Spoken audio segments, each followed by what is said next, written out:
اعوذ باللہ من الشیطان الرجیم، بسم اللہ الرحمن الرحیم۔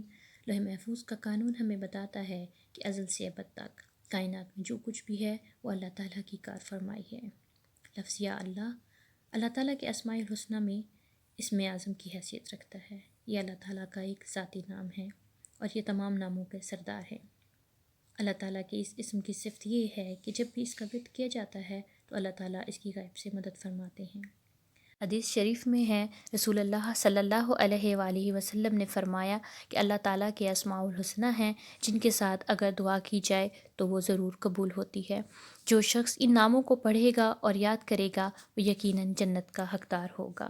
اسم اعظم کے پڑھنے والا جو کچھ بھی اپنے رب سے مانگتا ہے اللہ تعالیٰ اپنے کلمہ کن کے صدقے اس کو عطا فرماتے ہیں۔ بے شک یا اللہ ہر کام کی کنجی ہے۔ ڈپریشن، انزائٹی اور احساس کمتری کے مریض کو دن میں 11 بار اسم یا اللہ کا ورد کرنا چاہیے۔ ریسپائریٹری ایشوز جس میں سینے کا درد اور سانس کی بیماریوں کے لیے یا اللہ کا لفظ انگشت شہادت سے درد کی جگہ پر لکھ دیں۔ آئی کیو لیول یا ول پاور کو بڑھانے کے لیے صبح و شام یا اللہ کا ورد کریں۔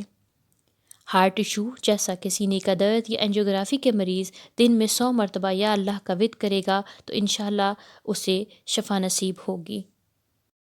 الغرض جس کو اسم اعظم کا راز ہاتھ آ جائے تو اللہ تعالیٰ کا خاص بندہ بن جاتا ہے۔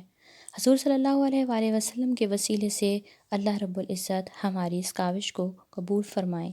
صدقہ جاریہ کے طور پر اس ویڈیو کو آگے لازمی شیئر کریں۔ جزاک اللہ الخیر۔